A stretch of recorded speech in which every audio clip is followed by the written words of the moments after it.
हाँ, उन्होंने मेरे से सामने हाथ जोड़ा कि आपसे मैं हाथ जोड़ता हूँ, आप अपना एग्ज़ाम छोड़ दीजिए। और वो इंजेक्शन मुझे 12 आवर्स लगाने होते थे। मैं लगा के वो यूनिवर्सिटी चली जाती थी, लगा के अपना स्कूटी से यूनिवर्सिटी चली जाती थी। वो पूरा दिन भर मेरा जैसे बस ये उसमें रहता था कि दर्द तो खैर होता ही था,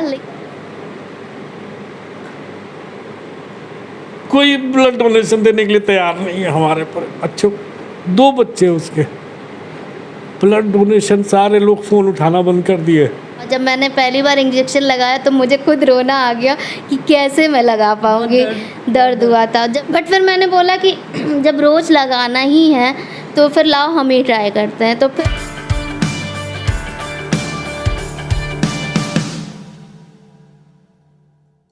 अच्छा, हम में से अधिकतर लोग होते हैं जो ये कहते हैं कि मैं बहुत परेशानी झेल रहा हूँ, मैं बहुत मेहनत कर रहा हूँ, लेकिन मुझे सफलता नहीं मिल पा रही। अच्छा, बहुत से लोग ये भी कहते हैं कि मैं कर बहुत कुछ रहा हूँ लेकिन लोग ही नहीं समझ पाते हैं। कई तरीके के बहाने हैं लोगों के पास, और लोग दिखाने की यही कोशिश करते हैं कि मेहनत जो है 110% लोग कर रहे हैं। आज मैं आपको एक ऐसी कहानी, एक ऐसी लड़की से मिलाऊंगी ना, जिनके जज्बे को जब आप सुनेंगे तब आप कहेंगे कि क्या ऐसा संभव है। क्योंकि मैंने जब पढ़ा इनके बारे में तो मुझे खुद भी भरोसा नहीं हो पा रहा था कि एक लड़की जो थैलीसीमिया नाम की एक ख़तरनाक बीमारी से पीड़ित है, लेकिन तब भी उनके हौसले को सलाम है।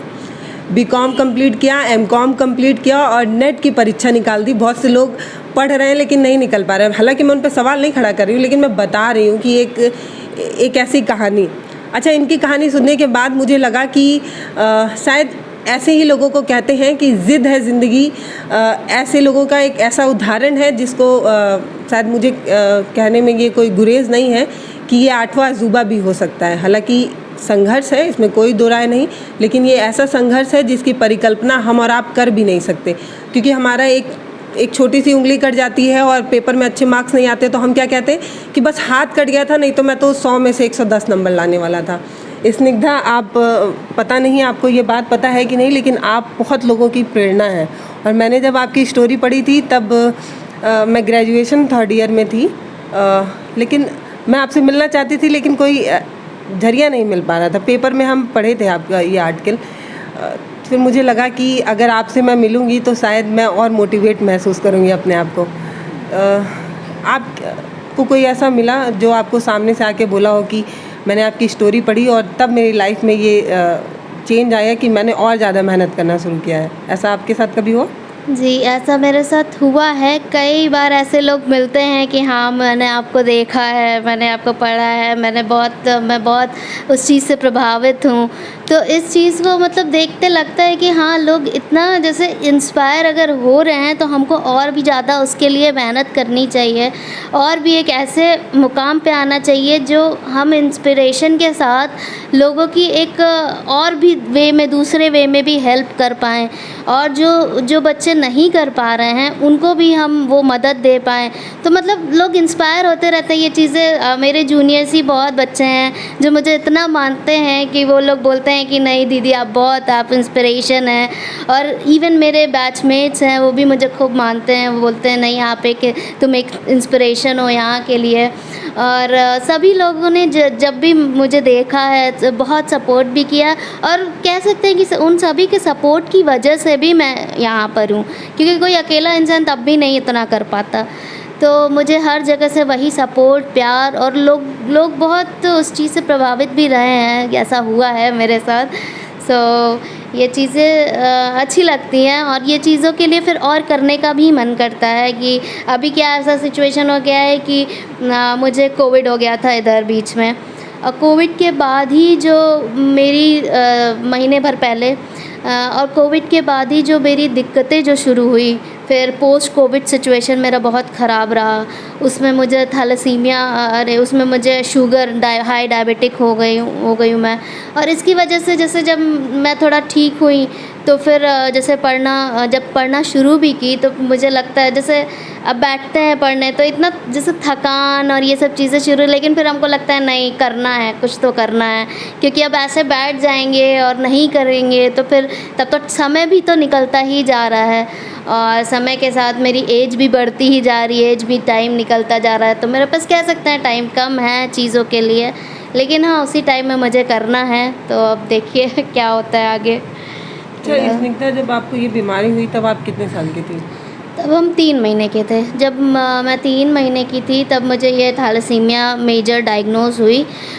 थैलेसीमिया मेजर एक तरह से कह सकते हैं पेरेंट्स को, जब दोनों पेरेंट्स कैरियर होते हैं तो फिर ये थैलेसीमिया मेजर होने का चांस होता है।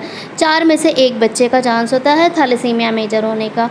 और ये बीमारी मैं यही सबसे रिक्वेस्ट करूँगी होता क्या है, बहुत से लोग नहीं जानते। हाँ नहीं जानते। ठीक, थैलेसीमिया मेजर बीमारी होती है कि इसमें हमारी बॉडी में ब्लड नहीं बनता है। आप जैसे एक सिंपल सी लैंग्वेज में क्या देख सकते हैं कि अगर एक ग्लास में छेद कर दो आप और उसमें पानी भरो तो फिर वो पानी रुकेगा ही नहीं उस ग्लास में, वो पानी गिर जाएगा। तो थैलेसीमिया मेजर बीमारी भी सेम जैसे इसी तरह है कि जो पेशेंट की बॉडी है उसमें ब्लड ही नहीं बनता है, और वो जो ब्लड चढ़ता भी है तो वो 15 दिन और एक ड्यूरेशन के बाद फिर वो ब्लड ख़त्म होने लगता है, और जब ख़त्म होता है तो पेशेंट्स को वीकनेस बहुत आती है। तो कह सकते हैं थैलेसीमिया, और मेन जो थैलेसीमिक पेशेंट का जो दिक्कत होती है वो ये नहीं होती कि ब्लड चढ़ाना बहुत बड़ी प्रॉब्लम नहीं होती है। ब्लड चढ़ाने के लिए तो सरकार भी मदद कर रही है और हॉस्पिटल्स भी, गवर्नमेंट हॉस्पिटल्स भी मदद कर रहे हैं, लेकिन जैसे ये होता है कि थैलेसीमिया पेशेंट में आयरन चिलेशन, जैसे जितना ब्लड चढ़ता है उतना आयरन हमारी बॉडी में इकट्ठा होता रहता है, और जनरली पेशेंट्स की जो डेथ होती है वो आयरन बढ़ने की वजह से ही, किसी की ब्लड की कमी या ब्लड ना चढ़ने की वजह से डेथ नहीं होती, क्योंकि एक टाइम के बाद हर पेशेंट एक हॉस्पिटल से एसोसिएटेड है तो ब्लड उसे मिल जाता है, लेकिन आयरन की जो चिलेशन की थेरेपी है वो प्रॉपरली नहीं हो पा रही है क्योंकि वो बहुत एक्सपेंसिव भी है, और उस वजह से मेनली जो पेशेंट्स की जो दिक्कतें आती हैं, बॉडी में प्रॉब्लम्स आती हैं, वो आयरन चिलेशन की, आयरन जो बॉडी में इकट्ठा होता है उसकी वजह से आती है। तो उसके लिए हमें एक आयरन चिलेशन थेरेपी लेनी पड़ती है। 2-3 टाइप्स होते हैं, जैसे टैबलेट्स के फॉर्म में होता है, वो भी बहुत एक्सपेंसिव आती है, और एक इंजेक्शन के फॉर्म में होता है। तो ये सब चीज़ें जो है पेशेंट्स को बहुत वीक कर देती हैं, जब बॉडी में आयरन, हार्ट में, लिवर में ये सब चीज़ें इकट्ठा होता है। तो ये चीज़ें हैं, और बाकी तो हमारी ऐसी लाइफ। अच्छा, मैंने कहीं सुना था कि डॉक्टर ने आपको बोला था कि आपकी लाइफ जो है वो बहुत ज़्यादा टाइम की नहीं है। हाँ, ऐसा हुआ था। जैसे हम दिल्ली गए थे तो वहाँ पे मेरा आयरन का ओवरलोड का टेस्ट हुआ था, MRI टेस्ट हुआ था। उसमें पता चला था कि मेरे हार्ट में और लिवर में बहुत एक्सेस आयरन ओवरलोड है। वहाँ मुझे डॉक्टर ने बोला था, बल्कि वो फ़ॉरेन से टीम आई थी, रिसर्च कर रही थी थैलेसीमिया के पेशेंट्स पे। वहाँ मुझे डॉक्टर ने बोला था कि आपके पास आपसे मैं उन्होंने मेरे से सामने हाथ जोड़ा कि आपसे मैं हाथ जोड़ता हूँ, आप अपना एग्ज़ाम छोड़ दीजिए, आप अपना कॉलेज छोड़ दीजिए। उस टाइम मैं मास्टर्स कर रही थी। आप अपना कॉलेज छोड़ दीजिए, लेकिन आप अपना ये चिलेशन थेरेपी मत छोड़िए। आप अपनी दवाई जो आयरन को निकालने की जो दवाई होती है वो प्रॉपरली लेते रहिए, क्योंकि अगर आप ये नहीं लेंगी तो आपको बहुत ज़्यादा दिक्कतें आ सकती हैं। अब वो आप समझ रहे हैं कि वो दिक्कतें किस रूप में हैं, तो आपको बहुत ज़्यादा दिक्कतें आ सकती। तो उन्होंने लिटरली मेरे सामने बेग किया था कि नहीं, आप अपना ध्यान रखिए और आप हर चीज़। तो मैंने उस टाइम बोला कि एग्ज़ाम के टाइम जब मेरा, क्योंकि एनुअल एग्ज़ाम्स आते थे, तो उस टाइम मैं फिर अपना छोड़ देती थी अपना इंजेक्शन। उस टाइम मुझे इंजेक्शन लगाना पड़ता था, और वो इंजेक्शन मुझे 12 आवर्स लगाने होते थे, चाहे रात में लगाऊं पेट में, चाहे रात में लगाऊं चाहे दिन में। तो जनरली मैं क्या करती थी, जब मुझे लगाने की आदत हो गई तो मैं लगा के वो यूनिवर्सिटी चली जाती थी, लगा के अपना स्कूटी से यूनिवर्सिटी चली जाती थी। वो पूरा दिन भर मेरा जैसे बस ये उसमें रहता था कि दर्द तो खैर होता ही था, लेकिन झुकना और ये सब चीज़ें थोड़ा प्रिकॉशन लेना पड़ता था। तो मुझे उस टाइम 24 आवर्स लगाना पड़ता था, क्योंकि मेरा बहुत एक्सेसिव आयरन हो गया था। तो मैं रात में यूनिवर्सिटी जाती थी, फिर रात में लगाती थी वो इंजेक्शन। तो और उस टाइम क्या होता था, एग्ज़ाम के टाइम जब एग्ज़ाम आ जाता था तो उस टाइम मैं छोड़ देती थी, क्योंकि मुझसे पढ़ाई नहीं हो पाती थी, क्योंकि एग्ज़ाम के टाइम फिर बैठ के पढ़ना होता है आपको रात में, जैसा भी सूटेबल टाइम। मेरा जनरली रात का रिवीजन का टाइम होता था, तो मैं उस टाइम फिर 2 दिन पहले ही अपना नहीं लगाती थी इंजेक्शन की, नहीं हो पा रही, फिर पढ़ाई नहीं हो पाती थी मुझसे। तो उन्होंने वही मैंने उनको वो बताया कि नहीं एग्ज़ाम की वजह से नहीं हो पा रहा है, लगा नहीं पा रहे इंजेक्शन, बहुत दिक्कत होती है, पढ़ाई नहीं कर। तो उन्होंने बोला कि नहीं हाथ जोड़ रहा हूँ मैं, आप पढ़ाई छोड़ दो, पढ़ाई बाद में भी आप कर सकते हो, लेकिन जब लाइफ रहेगी तभी तो आप पढ़ाई करोगे। तो उस टाइम उन्होंने बोला कि नहीं आप इंजेक्शन प्रॉपरली लो और टाइम टू टाइम लो, क्योंकि नहीं लोगे तो आपका हार्ट में और लिवर में बहुत ज़्यादा आयरन है, और अगर ये ज़्यादा बढ़ा तो फिर आपको बहुत ज़्यादा दिक्कत होगी। तो ये चीज़ था वो सिनारियो उसका। बाप रे, आज आप बैठ के इतनी आसानी से बता दे रही हैं अपनी स्टोरी, पर जब वो इंसान झेल रहा होता है ना, वही समझ सकता है कि वो कष्ट क्या है। पता नहीं आपने कैसे लड़ाई लड़ी उस टाइम क्या हुआ था कि जब मैंने पहली बार मुझे इंजेक्शन, क्योंकि इससे पहले मैं टैबलेट्स लेती थी आयरन की, वो सूट नहीं, वो असर नहीं कर पा रही थी, वो प्रॉपर काम नहीं कर पा रही थी आयरन के लिए। तो उस टाइम पहली बार मुझे आयरन चलेशन थेरेपी के लिए इंजेक्शन लेना था, और जब मैंने पहली बार इंजेक्शन लगाया तो मुझे खुद रोना आ गया कि कैसे मैं लगा पाऊँगी, दर्द हुआ था। जब बल्कि मैंने लगाया भी नहीं था, वो एक पेशेंट है यहाँ पे, उन्होंने मुझे, उनके पेरेंट्स ने मुझे लगाना सिखाया था। तो पहली बार तो मुझे खुद रोना आ गया कि मैं कैसे ये कर पाऊँगी। आप खुद लगाती थी? उसके बाद से हफ्ते भर पापा ने मुझे हेल्प किया इंजेक्शन लगाने में, बट फिर मैंने बोला कि जब रोज़ लगाना ही है तो फिर लाओ हम ही ट्राई करते हैं। तो फिर उसके बाद से मैंने इंजेक्शन लगाना शुरू किया, और तब से फिर दिक्कत, हाँ उसी के साथ प्रॉपर मेंटेन करके झेलना तो था ही, वो तो केयर करना ही है, लेकिन अगर उसको देखेंगे तो आगे की चीज़ें फिर छूटती जाएंगी, वो चीज़ें नहीं हो पाएंगी।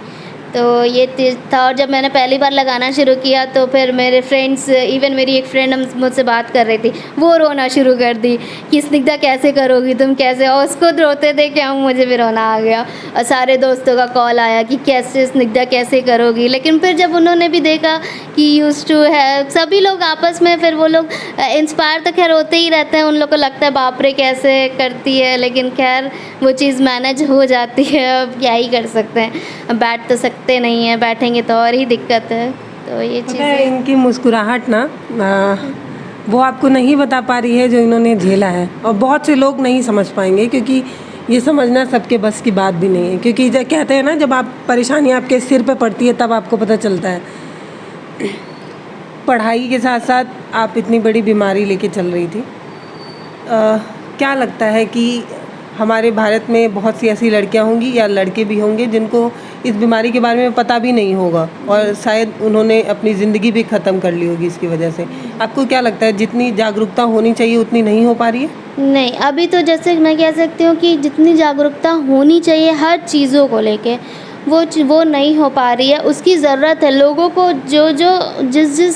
जिस चीज़ों से लोग अपना पीड़ित हैं, उनको खुद ही आगे बताने की ज़रूरत है कि देखिए हमको ऐसी दिक्कत होती है, आप ये चीज़ें अवॉइड करिए। या जैसे मैं ही कहूँगी, मुझे भी मेरा बहुत है, अभी मैं बस वेट कर रही हूँ कि मेरी जॉब लग जाए। मुझे थैलेसीमिया अवेयरनेस का प्रोग्राम चलाना है, और मैं गवर्नमेंट ऑफ इंडिया से भी रिक्वेस्ट करूँगी ये चीज़ कि थैलेसीमिया अवेयरनेस का प्रोग्राम नेशनल लेवल से चलाना चाहिए। क्योंकि अगर ये नहीं होता है, देखिए हम लोग की लाइफ बहुत स्ट्रगल, सामने से कुछ नहीं दिखता, ऐसे तो नॉर्मल है। ये जो भी हमारी बॉडी में होता है, हमारे थैलेसीमिया में जो भी चीज़ें होती है इंटरनल होती है, और इंटरनल ही कब बच्चा कोलैप्स कर जाता है पता नहीं चलता। तो मुझे ये कहना है कि जो भी खासकर गवर्नमेंट ऑफ इंडिया से कि नेशनल लेवल पे प्रोग्राम अवेयरनेस चलाएं, और जो यूथ हैं उनसे जो अभी जो हाल फिलहाल में उनका शादी होने का आ रहा है, तो वो लोग अपनी कुंडली के साथ साथ ब्लड टेस्ट भी ज़रूर करवाएं, थैलेसीमिया का टेस्ट भी ज़रूर करवाएं, क्योंकि थैलेसीमिया का टेस्ट करवा के ही उन्हें पता चलेगा वो कैरियर हैं कि क्या हैं। अगर वो कैरियर हैं और दोनों पेरेंट्स कैरियर हैं तो या तो फिर शादी अवॉइड करें, अगर हो सकता है तो। नहीं हो सकता है तो प्रेगनेंसी में आप टेस्ट करवाएं ज़रूर बच्चे का, कि बच्चा मेजर है या इंटरमीडिया है। तो आप, क्योंकि इसी से थैलेसीमिया को रोका जा सकता है। जब बच्चा, अगर आप प्रेगनेंसी टाइम पे ही बच्चे को या तो आप ड्रॉप करो अगर मेजर पेशेंट है, या आप शादी के पहले ही टेस्ट करवाओ। तो ये 2 चीज़ें हैं, और ये कुछ चीज़ें जो पहले ही प्रिकॉशनरी मेजर्स या स्टेप्स लेके ही हम उसको चीज़ों को ख़त्म कर सकते हैं। और जो उन चीज़ों से पीड़ित है वो लोग अपना आगे आएँ कि हमें ये चीज़ें हैं, तभी लोग जानेंगे। क्योंकि मैंने जब देखा कि हाँ न्यूज़पेपर में इतना निकला, लोग जान रहे हैं, तब लोग समझ रहे हैं, तो फिर मुझे अच्छा लगा कि नहीं, हाँ इसकी अब थैलेसीमिया की अवेयरनेस बढ़ रही है धीरे धीरे। तो ऐसा सभी को फिर करना ही चाहिए। पढ़ाई, ज़िंदगी, एक संघर्ष आप कर ही रही हैं, इसके साथ साथ आप जागरूकता के लिए भी काफ़ी अवेयर नज़र आती हैं। ये बताइए कि कितने दिन के गैप में आपको जाना पड़ता है ट्रीटमेंट के लिए, और इसकी वजह से कभी ऐसा आया कि पेपर हो और जाना भी हो ऐसा? जी, बहुत बार ऐसा हुआ है कि मेरा पेपर में ही बीच में जैसे डेट मैंने लिया, मैंने 10th के एग्ज़ाम में 2 बार ब्लड चढ़वाया था। इवन 12th के बोर्ड, आप जान ही रहे हो, बोर्ड एग्ज़ाम इतना खिंच जाते हैं, तो 1 महीने चले ही जाते हैं। तो मैंने 12th के बोर्ड एग्ज़ाम में भी 2 बार ब्लड चढ़वाया। इवन यूनिवर्सिटी में भी एग्ज़ाम या कॉलेजेस में भी एग्ज़ाम हुए हैं, तो मैंने उसमें भी बीच में ब्लड चढ़वाया है। और ये चीज़ें एग्ज़ाम के साथ तो मैनेज जैसे ये करना पड़ता था कि जैसे वीकनेस, अब इतना वीकनेस लग रही है, इतने टाइम बाद ही हम पढ़ पाएंगे, तो ऐसे मैनेज करना होता था कि तभी ब्लड चढ़वाना है कि हाँ अब आगे मैं पढ़ पाऊँगी। और ये रहता है कि ये जैसे 15 डेज़ का ड्यूरेशन रहता है, 15 डेज़ बाद ब्लड चढ़वाने पे थोड़ा ब्लड लेवल मैनेज होता है। लेकिन इसका ये भी साइड इफ़ेक्ट होता है कि जितना भी ब्लड आप चढ़वाओ तो उसमें आयरन भी ओवरलोड होता रहता है। तो इसीलिए हमारा जो प्रॉपर ट्रीटमेंट होता है वो blood transfusion plus iron chelation therapy, क्योंकि उसमें से एक भी छूटा तो फिर हम लोग की लाइफ कुछ नहीं है, क्योंकि आयरन भी बढ़ता रहेगा तो उसमें भी हम लोग की लाइफ कम होगी, और ब्लड भी नहीं रहेगा तो उससे तो खैर दिक्कत है ही। कोविड में बहुत परेशानी हुई थी। कोविड में तो खैर बहुत ज़्यादा, उस टाइम तो डर ये लग रहा था कि पता नहीं ब्लड चढ़ पाएगा कि नहीं, पता नहीं अब रह पाएंगे कि नहीं। पहले तो सबको यही डर लग रहा था, कौन कोविड में ज़िंदा रहेगा, कौन नहीं रहेगा। फिर हम तो पहले सोचते थे कि अगर कोविड हो सकता है हो जाए तो पता नहीं हम रहें कि ना रहें, ये सब चीज़ें बहुत दिमाग में आती थी। लेकिन यही है कि हमेशा भगवान ने साथ दिया है। जब ब्लड चढ़ाने का टाइम आया उस टाइम तो चीज़ें, फीवर मेरा कम हुआ, और उस टाइम तक नेगेटिव हो भी गए थे जब नेक्स्ट ब्लड चढ़ाने का टाइम आया था। तो ये चीज़ बहुत, मतलब हर टाइम पे भगवान ने भी ये चीज़ों में बहुत साथ दिया है। तो ये चीज़ें हैं, और बस ऐसे ही चल रही है फ़िलहाल तो। थैलीसीमिया, शुगर भी है मुझे। उसके बाद मुझे जॉइंट्स में बड़ी दिक्कत होती है कि जॉइंट्स पेन होते रहते हैं, और डेली लाइफ में कह सकते हैं बॉडी पेन होते रहते हैं। तो ये सब नॉर्मल, अब कह सकते हैं कि ये नॉर्मल है कि बॉडी पेन होना, जॉइंट्स पेन। जनरली मेरे आजकल जॉइंट्स कोविड के पोस्ट कोविड टाइम पे जॉइंट्स पेन बढ़ गए हैं, तो मैं यही सोची नहीं मैं नीचे बैठ के पढ़ाई करूँगी, अगर मैं इस चीज़ को नहीं फेस करूँगी तो पता चला मैं पढ़ भी नहीं पाऊँगी। अब मेरा जॉइंट्स पेन भी पता चला आर्थराइटिस हो गया मुझे, तो हो गया बस।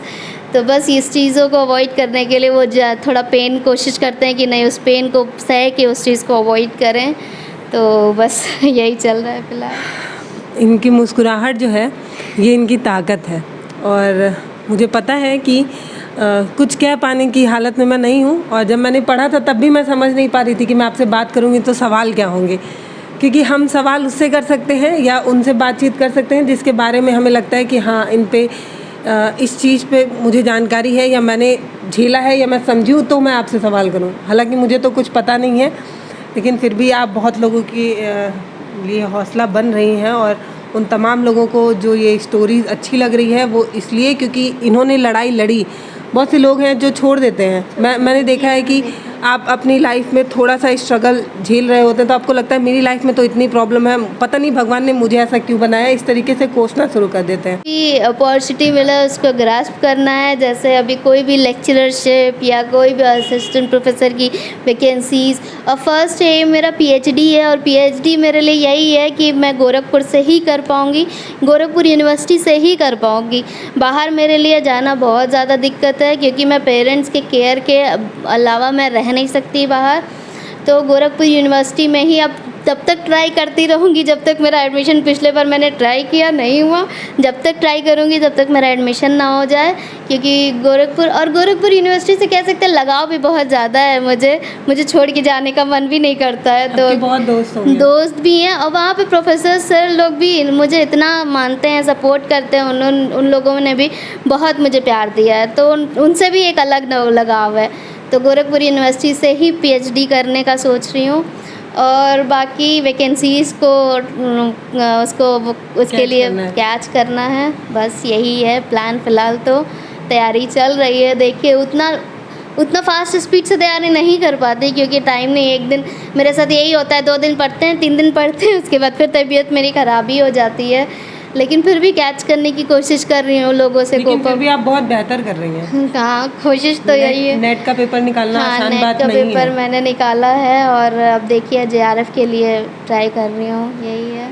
आपके उज्जवल भविष्य की कामना करते हैं। अभी मम्मी और पापा से भी बात करके कुछ चीज़ें समझने की कोशिश करूँगी, हालांकि इस समस्या को समझना जो है वो आसान नहीं है। एक चीज़ मैं बोलना चाहूँगी, मैं यूथ से बोलना चाहूँगी कि आप ब्लड ज़रूर डोनेट करो, क्योंकि जनरली लोगों में मिथ है कि ब्लड डोनेशन से लोग वीक हो जाते हैं, ब्लड डोनेशन से लोगों की बॉडी कमज़ोर हो जाती है। ऐसा कुछ नहीं है। ब्लड आप आगे आओ, इवन लोग ये भी सोचते हैं कि बहुत पतला इंसान है तो ब्लड नहीं होगा उसके शरीर में। प्लीज़ इस मिथ पे मत भरोसा करो। आप ब्लड बैंक जाओ, अपना टेस्ट करवाओ, आप सही हो, आप उसके लिए डोनेट करने लायक हो, तभी आप ब्लड डोनेट कर सकते हो। वो लोग खुद ही अप्रूव तभी करेंगे आपको। अगर आप ब्लड डोनेट करने का क्राइटेरिया नहीं फुलफ़िल कर पाते हो तब आप डोनेट नहीं कर सकते हो। तो प्लीज़ कोई भी मिथ से दूर रहो और आप ब्लड डोनेट करने जाओ। ज़्यादा से ज़्यादा आप ब्लड डोनेट करोगे तो आप खुद देखो, हम जैसे बच्चे तभी आगे बढ़ पाएंगे। हाँ, एक ऐड भी आता था, रक्तदान महादान जी। अब हमारा एक 2 यूनिट का खून किसी को ज़िंदगी भी दे सकता है। 3 लोग की जान बचा सकता है। एक भी पर्सन का 1 यूनिट, आप खुद सोचो, आप 3 लोग की लाइफ को कंट्रीब्यूट कर रहे हो, 3 लोग की लाइफ के लिए कंट्रीब्यूट कर रहे हो। सोच के कितना अच्छा लगता है। मुझे अगर ये अपॉर्चुनिटी मिलती तो मैं ज़रूर हर 3 मंथली आप डोनेट कर सकते हो।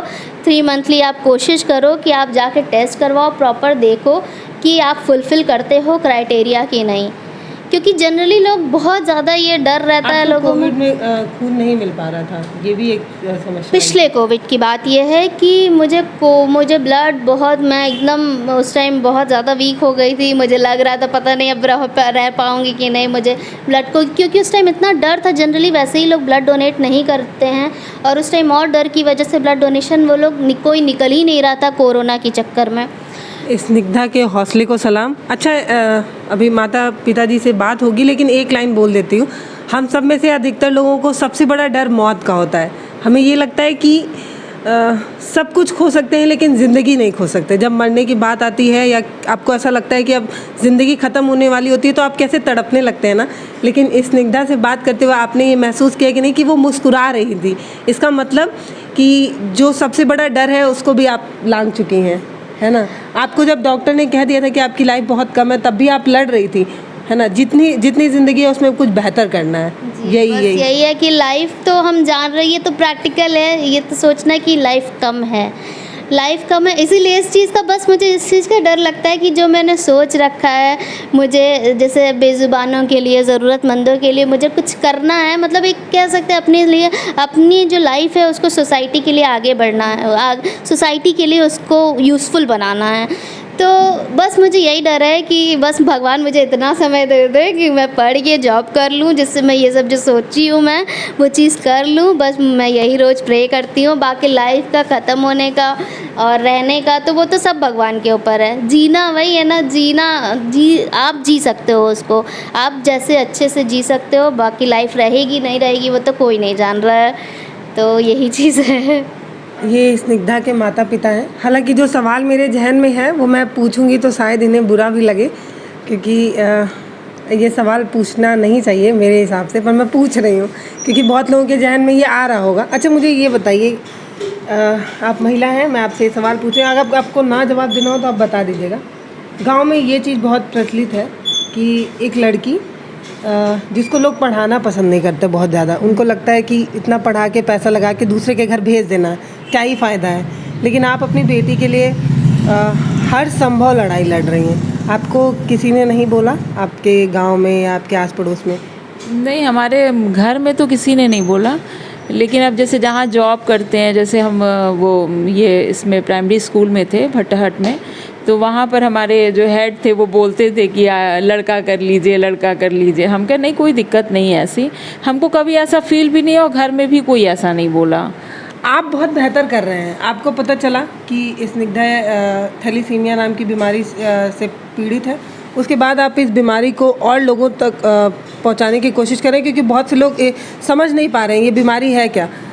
गांव में अभी भी ऐसी बीमारियों को, जैसे माता मैया का नाम दे दिया जाता है या अजीब अजीब नाम निकाल देते हैं। हाँ, सूखा रोग। हाँ, पहले तो बच्चे सूखे रोग में ही चले जाते हैं। हाँ, तो इसको सूख रहा है बच्चा, उसके बाद फिर ख़त्म हो जाता है। उस समय खैर टेस्ट वगैरह की भी फैसिलिटीज़ नहीं थी, डॉक्टर्स में भी उतना अवेयरनेस नहीं था, नॉलेज नहीं था।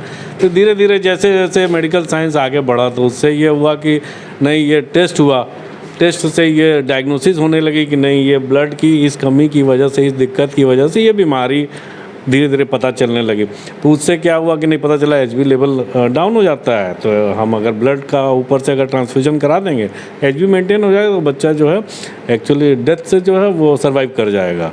तो खैर इसी तरीके से, क्योंकि पहले जितना अवेयरनेस तो खैर अभी भी नहीं है जिस लेवल पे होना चाहिए। हम लोग 22-23 सालों से, जब आप इस बीमारी का नाम लेते होंगे तो बहुत से लोग पूछते होंगे ये क्या होता है, ये क्या है। बिल्कुल सही बात है, अभी भी लोग नहीं जानते हैं कि एक्चुअली हुआ है क्या ये। कुछ लोग छूत का नाम समझते हैं, कुछ लोग कैंसर समझ लेते हैं। एक्चुअली ये कैंसर नहीं है, ये डिफरेंट एक बीमारी है, एक डिजीज़ है।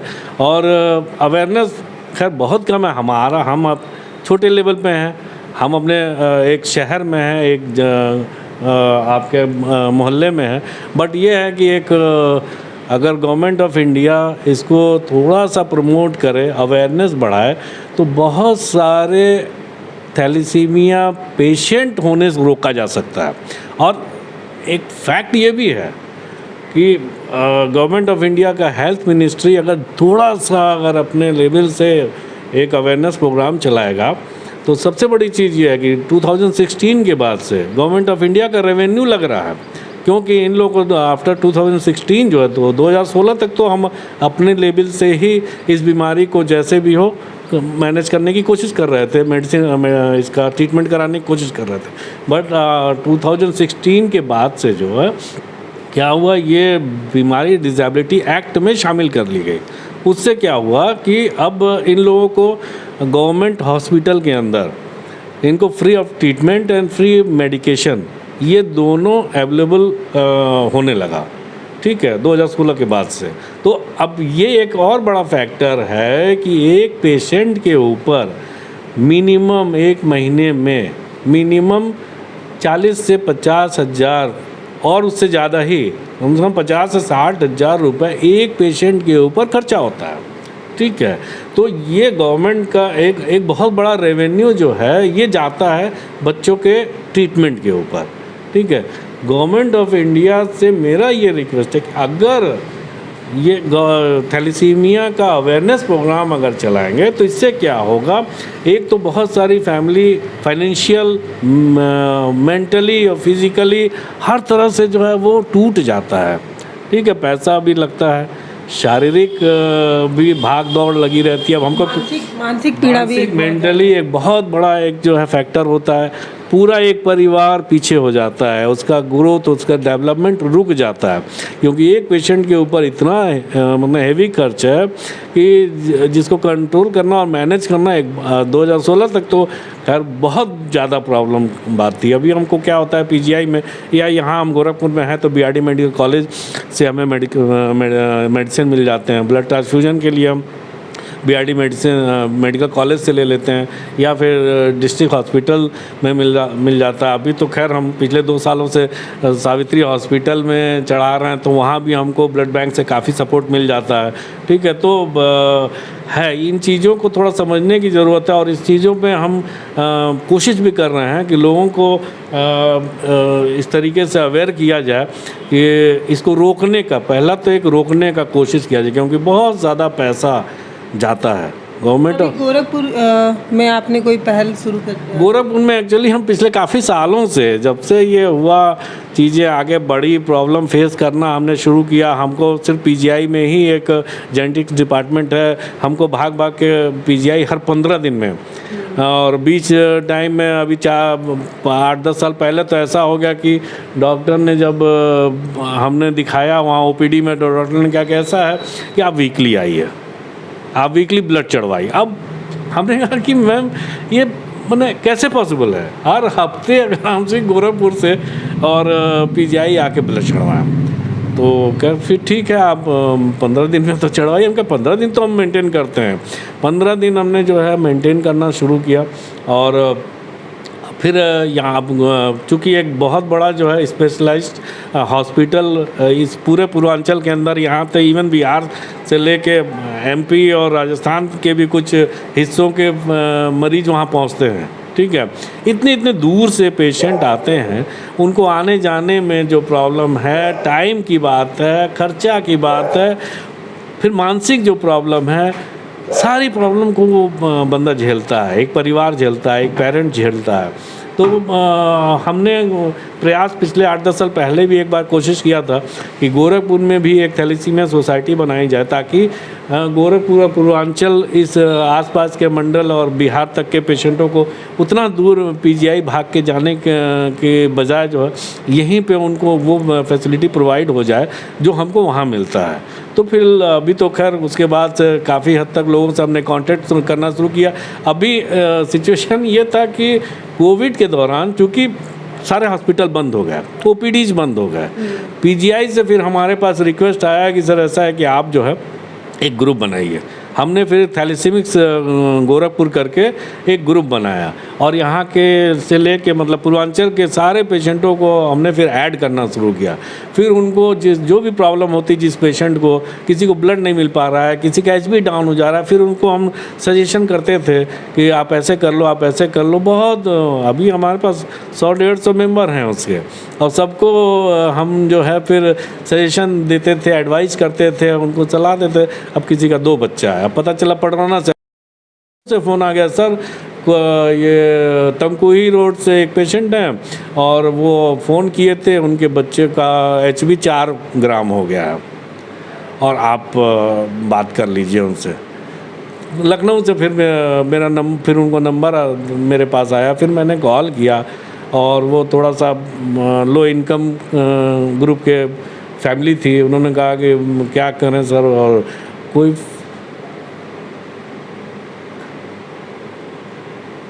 ब्लड डोनेशन देने के लिए तैयार नहीं है हमारे पर। अच्छे 2 बच्चे उसके, ब्लड डोनेशन सारे लोग फ़ोन उठाना बंद कर दिए। अब बेचारा कहाँ से क्या करेगा। अब वो परेशान, उसने कहा कि सर 4 ग्राम हो गया। हमने कहा भैया ये बताइए आप क्या कर रहे हैं, 4 ग्राम बच्चे का सर्वाइवल मुश्किल है। हमने कहा पढ़वाना गए थे, कहे सर गए थे, लेकिन वहाँ बिना ब्लड डोनेशन के दे नहीं रहा है, और सारे रिलेटिव हमारे बात करना बंद कर दिए, मेरा फ़ोन उठाना बंद कर दिए, कोई डोनेशन नहीं दे रहा है। हम क्या करें सर, दिल पट गया एकदम। फिर हमने कहा कि भैया ऐसा कीजिए, आप मेडिकल सर्टिफिकेट जो बना हुआ है पीजीआई से वो लीजिए, आधार कार्ड लीजिए, दोनों बच्चों को 6 बजे आप बैठिए वहाँ बस पे और सीधे आ जाइए यहाँ गोरखपुर जिला अस्पताल। यहाँ इमरजेंसी में अपना कार्ड दिखाइए, बोलिए कि सर ये हमको बच्चे को ब्लड चढ़वाना है, और जो है आप एडमिट कर लीजिए। यहाँ अगर ब्लड नहीं मिलेगा तो फिर हमको बताइएगा। तो फिर वो आए बेचारे यहाँ पे आके, हमने कहा 1 रुपया सिर्फ लगेगा, सिर्फ 2 रुपये लगेगा, बस का खर्चा लगेगा, बाकी आप जैसा होगा आप हमको बताइएगा, इतना कर सकते हैं। बोले हाँ सर इतना तो कर ही लेंगे। तो फिर उसके बाद फिर यहाँ पे आए, बेचारों को फिर एडमिट कराया। उसके बाद खैर यहाँ ब्लड मिला, तो ब्लड अब यहाँ ब्लड चढ़वा रहे हैं, ठीक है। अब स्थिति ये हो गई है कि अभी क्या बताएं आपको। पाली से एक फ़ोन आ गया हमारे पास। पाली कहाँ है? उधर रुद्रपुर के रुद्रपुर उधर है, अब समझ रही हैं। वहाँ से मेरे पास फ़ोन आ गया, तो सर ये हमारे बच्चों का एचबी लेवल बहुत डाउन हो गया है और हम क्या करें। तो हमने कहा आप कहाँ से बोल रही हैं? सुबह सुबह आ गया। तो उन्होंने कहा कि हम पाली है ना उधर, पाली। तो क्या कि मैं पाली से बोल रही हूँ। तो हमने कहा कि आपको मेरा नंबर किसने दिया? क्या वो हमको लखनऊ से मिला है। हमने कहा पाली आपका लखनऊ नज़दीक है, गोरखपुर तो बहुत दूर है, यहाँ हम क्या मैनेज कर पाएंगे? आपको आते आते 2 दिन लग जाएंगे वहाँ से। हाँ, तो फिर हमने कहा आप अपने फिर जो आपका डिस्ट्रिक्ट हेडक्वार्टर है, डिस्ट्रिक्ट हेडक्वार्टर में जाके और जो ज़िला अस्पताल है वहाँ पे सीएमओ के पास जाइए। बाकायदा फिर दूसरे दिन फ़ोन किया उन्होंने, हमने बाकायदा पूरा एप्लीकेशन लिखवाया, बच्चों को ले जाइए और सीधे सीएमओ से मिलिएगा। और सीएमओ से बोलिए, क्योंकि इस गवर्नमेंट में सारे सीएमओ को जो है ये थैलेसीमिया पेशेंट को ब्लड प्रोवाइड कराने की जिम्मेदारी है, ठीक है। तो आप वहाँ चले जाइए, एप्लीकेशन लिख लीजिए, इसकी कॉपी करा लीजिएगा और वहाँ बैठ जाइएगा। जब तक आपको ब्लड नहीं मिलेगा तब तक आप वहीं रहिए। क्या किया जाए, बहुत परेशानी होती है, बहुत टेंशन होता है। बस्ती से एक फ़ोन आया हमारे पास। मतलब मैं ये कह सकती हूँ कि एक इंसान जो खुद परेशान था अपने परिवार को संभालने को लेकर, वो दूसरे का, क्योंकि मानवता यही है कि आप अपने साथ दूसरे को भी लेकर आगे बढ़ें। अच्छा, इस वीडियो के आखिरी में 2-3 चीज़ें बोल रही हूँ, कर पाएँ तो ज़रूर करिएगा। पहला तो ये कि हमें और आपको मिलकर ये प्रण लेना है कि हर बार जैसा स्निग्धा ने बताया कि कम से कम 3 या 4 महीने के गैप में एक बार ब्लड ज़रूर डोनेट करें, क्योंकि ये बहुत ज़रूरी है। हमारा एक छोटा सा दान किसी की ज़िंदगी बन सकता है, सोचिए। और दूसरी बात, जैसा कि अभी आपने बताया, हमें और आपको मिलकर अपने सोशल मीडिया साइट से आवाज़ उठानी होगी कि थैलेसीमिया सोसाइटी, हाँ, इसके लिए आवाज़ उठानी होगी, क्योंकि हम और आप युवा हैं और हमारा ये कर्तव्य बनता है कि हम अपने समाज के लिए बेहतर करें। मैं उम्मीद करती हूँ कि इस वीडियो के लास्ट में जो 2-3 चीज़ें मैं कह रही हूँ उसको आप ज़रूर सीरियस लेंगे। आप सभी अपने सोशल मीडिया अकाउंट पे जाइए और थैलेसीमिया सोसाइटी के लिए आवाज़ उठाइए, क्योंकि हम और आप मिलकर ही एक बेहतर समाज बनाएंगे। इतना हमें करना है। और आखिरी में स्निग्धा की कहानी आपको कैसी लगी है मुझे ज़रूर बताइएगा। मुझे पता है कि ये आपके लिए बहुत प्रेरणादायक कहानी होगी। वीडियो के कमेंट का इंतज़ार रहेगा मुझे। आप देख रहे थे पल्लवी को, भारत एक नई सोच से।